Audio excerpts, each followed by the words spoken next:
आइए चलते हैं नियम 10 की ओर, जो है संक्रमण। दुखी और बदकिस्मत लोगों से बचें। विचार: आप किसी दूसरे के दुख से मर सकते हैं। भावनात्मक अवस्थाएं बीमारियों की तरह संक्रमण होती है। हो सकता है कि आपको लगे कि आप डूबते आदमी की मदद कर रहे हैं, लेकिन यह याद रखें कि ऐसा करके आप सिर्फ अपनी मुश्किलें बढ़ा रहे हैं। बदकिस्मत लोग बदकिस्मती को अपनी तरफ आकर्षित करते हैं।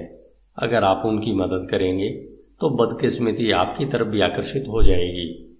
इसलिए सुखी और खुशकिस्मत लोगों के साथ रहें। शक्ति की कुंजी। कुछ लोग दुर्भाग्यशाली होते हैं। ये लोग अपनी गलतियों के कारण नहीं, बल्कि परिस्थितियों के कारण दुर्भाग्य का शिकार होते हैं। ये हमारी मदद और सहानुभूति के हकदार हैं। लेकिन कई लोग दुर्भाग्य या दुख के शिकार नहीं होते हैं, बल्कि अपने विनाशकारी कामों और दूसरों पर बुरे प्रभाव के कारण दुर्भाग्य को स्वयं आमंत्रित करते हैं। इन लोगों की मदद करने के बारे में हमें सतर्क रहना चाहिए।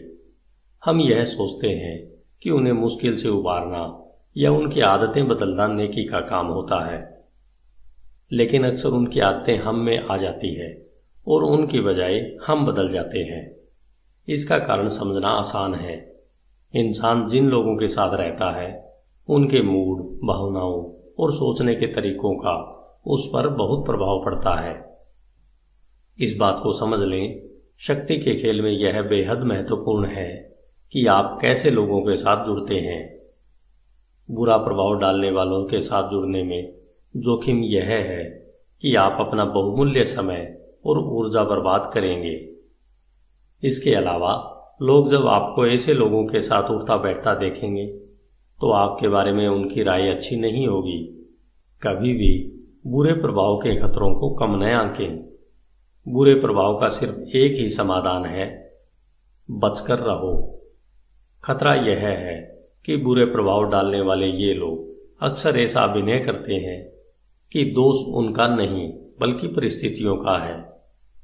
इसलिए शुरुआत में यह देखना मुश्किल होता है कि उन्होंने दुखों को खुद आमंत्रित किया है। जब तक आप समस्या की हकीकत जान पाते हैं, तब तक अक्सर बहुत देर हो चुकी होती है। आप इस तरह के खतरनाक संक्रमण से खुद को कैसे बचा सकते हैं?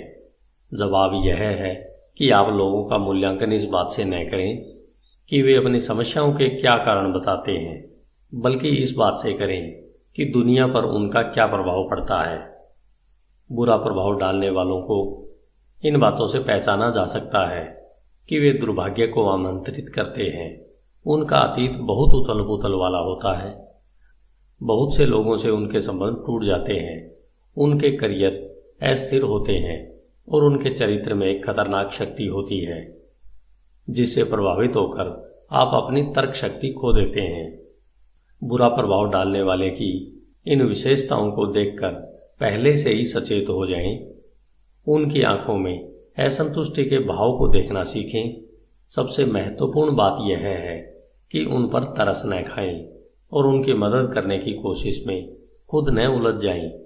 बुरा प्रभाव डालने वाले के पास से दूर भाग जाएं, वरना आपको इसके परिणाम भुगतने पड़ेंगे। बुरे प्रभाव का दूसरा पहलू भी उतना ही सही है और इसे समझना शायद ज़्यादा आसान है।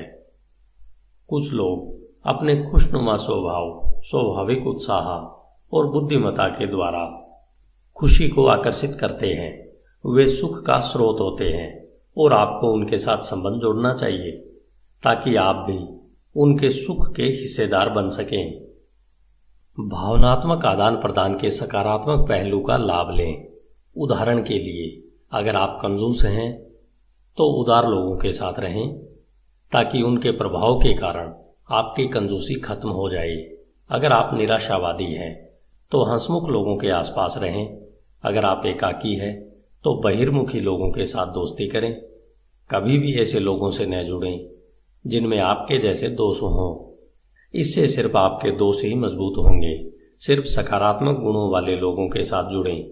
अगर आप जिंदगी में इस नियम पर चलेंगे तो आपको दुनिया की किसी भी दवा से ज़्यादा फायदा होगा। विशेषज्ञ की राय: खुशकिस्मत लोगों को पहचानें ताकि आप उनके साथ रहने का निर्णय ले सकें। बदकिस्मत लोगों को भी पहचानें ताकि आप उनसे बच सकें। दुर्भाग्य आमतौर पर मूर्खता के कारण आता है और इसके शिकार लोगों से ज़्यादा संक्रामक और कोई नहीं होता। अपने दरवाजे को छोटे से छोटे दुर्भाग्य के लिए भी न खोलें, क्योंकि अगर आप ऐसा करते हैं तो उसके पीछे पीछे बहुत से दुर्भाग्य चले आएंगे। दूसरों के दुख से न मरें। धन्यवाद। Hindi audio book